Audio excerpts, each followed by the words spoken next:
Sunrisers Hyderabad versus Kolkata night Riders IPL 2026 का छठा मुकाबला और दोनों टीम्स की सेम कहानी रही है। दोनों टीम्स के बल्लेबाजों ने अच्छी बल्लेबाजी करी टू अ सर्टेन एक्सटेंट, लेकिन गेंदबाजी ने पूरी तरीके से कुटाई खाई है। चाहे वो सनराइजर्स हैदराबाद हो जिन्होंने 201 बनाई, या फिर वो हो कोलकाता नाइट राइडर्स जिन्होंने 220 के ऊपर का टारगेट चीज कराया। हैदराबाद और कोलकाता अब एक ऐसे वेन्यू पे खेलने जा रहे हैं जो ग्राउंड बहुत छोटा है और बल्लेबाजी के लिए काफी अनुकूल है। हाल फिलहाल में दोनों टीम्स के जो बॉलर्स हैं वो सब लाइमलाइट में रहेंगे। वो सब a lot of people will be watching after them। और केकेआर की तरफ से तो यार ठीक है, थोड़ा एक्सपेक्टेड भी है कि they have a few people injured, Matheesha, Harshit, then you have got a few more people missing out here and there। फिर हैदराबाद की बात करें तो यार हैदराबाद ने तो अपने बॉलर्स में इन्वेस्ट ही नहीं किया। I think Hyderabad is one of the teams जिसने सबसे कम इन्वेस्टमेंट किया अपने बॉलिंग अटैक पे, 39 something crore. And I think it doesn't actually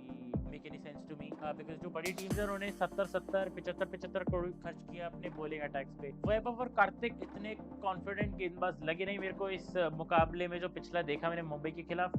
Blessing Muzarabani फिर भी थोड़ा मतलब स्ट्रगल करते नजर आए तीनों गेंदबाज, और कैम ग्रीन भी गेंदबाजी नहीं करेंगे, तो विच इज क्वाइट कंसर्निंग। और उनकी दिक्कत यही नहीं है, साथ ही साथ उनकी दिक्कत ये भी कि उनके स्पिनर्स भी अच्छी फॉर्म में नजर नहीं आ रहे हैं। और हैदराबाद तो वो टीम है जो स्पिनर्स बहुत अच्छे से खेलती है। बात करें तो वरुण चक्रवर्ती और सुनील नारायण की, इन दोनों खिलाड़ियों का अच्छा रिकॉर्ड है। हालांकि ईडन गार्डन्स में ऐसी उम्मीद लगाई जा रही है कि return to the favourite conditions, और इन दोनों खिलाड़ियों की फॉर्म भी वापस आ जाएगी। सनराइजर्स हैदराबाद की कोई कमी ज्यादा छोटी नहीं है। उनके जो तीनों गेंदबाज हैं, Harshal, Jaydev and David Payne, they are all one dimensional, जो अपनी कटर्स पे, स्लोअर बॉल्स पे ज्यादा डिपेंडेंट रहते हैं। ब्रायडन कार्स जो थोड़ी उम्मीद लेकर आए थे वो भी इंजर्ड चल रहे हैं। और हैदराबाद ने सरप्राइज किया था सभी को, और मेरे को भी बहुत बड़ा झटका लगा था जब आरसीबी के खिलाफ नीतीश कुमार रेड्डी को गेंदबाजी दी गई थी, बिकॉज उन्होंने पिटाई खाई। और मेरे को कहीं ना कहीं ऐसा लग रहा था कि डेविड पेन को गेंद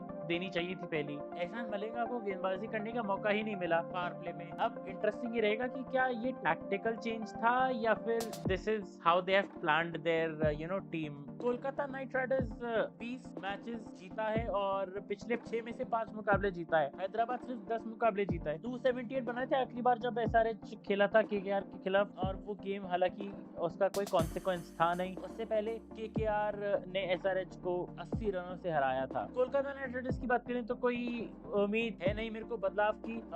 टीम देखें तो Finn Allen, Ajinkya Rahane, Cameron Green, Ankush Raghuvanshi, Rinku Singh, Ramandeep Singh, Anukul Roy, Sunil Narine, Vaibhav Arora, Varun Chakravarthy, Blessing Muzarabani और कार्तिक त्यागी या फिर Saurabh Dubey. You can choose between the two. Brydon Carse RCB का जो मैच था वो चोट के कारण मिस किया था, और इस मुकाबले में भी वो उपलब्ध है नहीं, which could in turn mean कि एसआरएच अपने डोमेस्टिक पेसर में से किसी एक को डेब्यू करा भी सकता है। ओमकार तरमले या फिर प्रफुल्ल हिनगे, इनको एक चांस देने का विचार किया जा सकता है। और मेरी मानो तो सनराइजर्स हैदराबाद को एक स्पिनर भी लाना होगा। अब या तो आप शिवम कुमार को लेके आए या फिर आप लेके आए ये क्या नाम है इनका, अंसारी को। तो ये अब इंटरेस्टिंग रहेगा। Abhishek Sharma, Travis Head, Ishan Kishan, Heinrich Klaasen, Nitish Kumar Reddy, Aniket Verma, Salil Arora, Harsh Dubey, Eshan Malinga, Harshal Patel, David Payne और शिवंक कुमार या फिर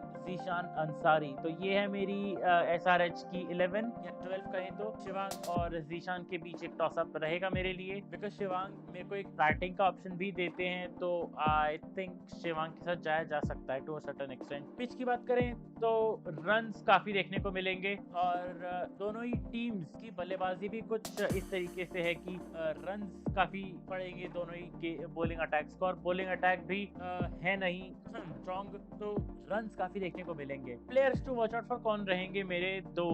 एसआरएच की तरफ से बात करूं तो यार सलिल अरोड़ा पे मेरे को बहुत कॉन्फिडेंस है। अगर आप चाहें तो आप नीतीश कुमार रेड्डी को नीचे भी शिफ्ट कर सकते हैं और सलिल को ऊपर भेज सकते हैं, because Salil can play pacers well. तो सलिल को अगर आप ऊपर भेजें या नीचे भेजें, it doesn't really matter, but Salil से काफी उम्मीदें रहेंगी। अनकैप्ड भी हैं but he is known to hit big. साथ ही साथ अनिकेत वर्मा पे भी काफी नजरें रहेंगी मेरी, क्योंकि पिछले मैच में भी 16 या 17 गेंदों में शायद उन्होंने 44 रन बनाए थे, तो उनसे काफी उम्मीदें हैं। साथ ही साथ केकेआर की तरफ से Ajinkya Rahane, he is 37 but he is playing wonderfully well. मतलब पिछले मैच में भी बहुत अच्छा अर्धशतक लगाया था। साथ ही साथ the attention shift to Cameron Green because 25.2 crore आपको सिर्फ बल्लेबाजी के लिए नहीं दिए जाते हैं, although he will not bowl for a while, but then still वो बल्लेबाजी में भी तो कुछ कर नहीं पा रहे हैं। So it will be interesting to see कि ये कैसा खेलेंगे Cam Green, because price tag has its own